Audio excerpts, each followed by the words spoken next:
दोस्तों नमस्कार। हम सभी को, मुझे, आपको, हम सबको एक इच्छा होती है कि कहीं ना कहीं कभी ना कभी हमारे जीवन में हम एक ऐसे उपलब्धि को प्राप्त करें जहाँ पे हम कह सकते हैं कि प्रोफेशनली हम एक ऐसी जगह पे पहुंचे जिसे हम कह सकते हैं कि इस व्यक्ति की कुंडली में यहाँ पे पहुंचना था, लिखा था, जिसे हम कह सकते हैं कि एक राजयोग जो अगर आपकी कुंडली में पाए जाते हैं। कुछ ऐसे योगाज हैं जो आपको उस जगह तक, उस ओहदे पे, उस जगह पे पहुंचा सकते हैं और फिर उस पोजीशन में रह करके, उस पायदान पे रह करके फिर हम काफ़ी पैसे भी उससे अर्जित कर लेते हैं। तो चलें हम आज देखते हैं कि ऐसे कौन से योग हैं अगर आपकी कुंडली में ये पाए जाते हैं तो निश्चित तौर पे आप जिंदगी में एक अच्छा करियर, एक अच्छा प्रोफेशन जरूर प्राप्त करेंगे।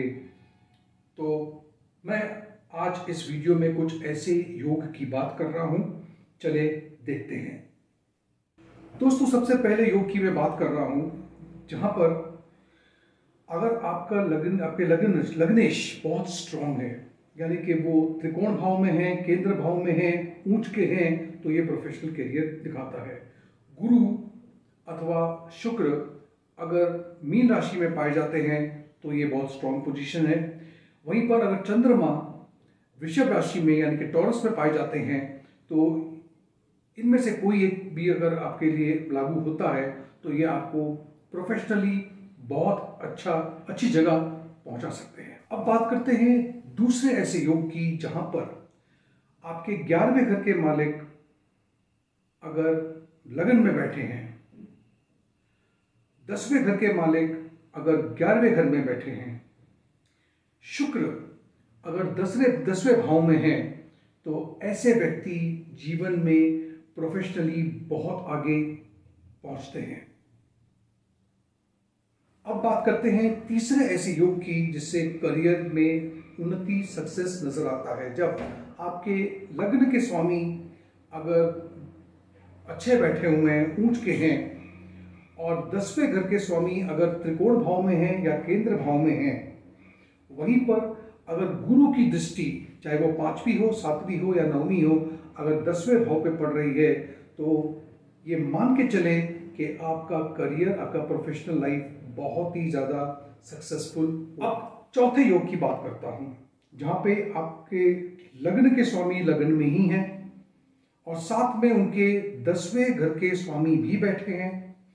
चंद्रमा अगर पंचम में यानी कि 5वें घर में या 9वें स्थान में है, जिसे हम त्रिकोण भाव कहते हैं, ऐसे में ऐसे व्यक्ति का जीवन, प्रोफेशन, करियर बहुत ही ज्यादा सक्सेसफुल।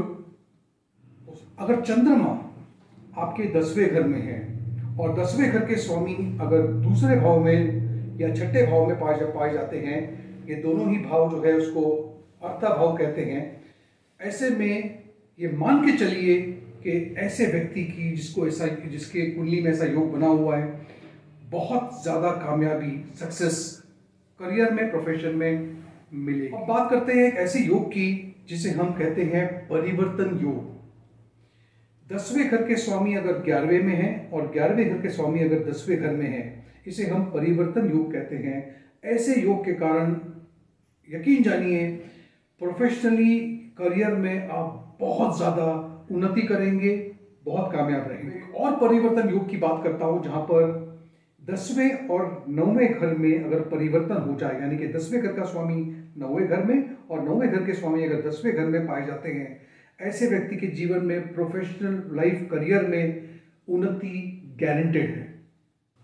तो दोस्तों ये था मेरा एक विश्लेषण कुछ ऐसे योग पे अगर आपके कुंडली में पाए जाते हैं जिसके कारण आपको जिंदगी में कामयाबी करियर में या प्रोफेशन में मिल सकती है। अगर आपको मेरे ऐसे वीडियोस पसंद आते हैं तो कृपया करके मेरे वीडियोस को लाइक दे दिया करो। मेरे चैनल को अगर अब तक सब्सक्राइब नहीं किया तो कर लीजिए और नोटिफिकेशन बेल आइकन पे क्लिक करना भूलिएगा नहीं।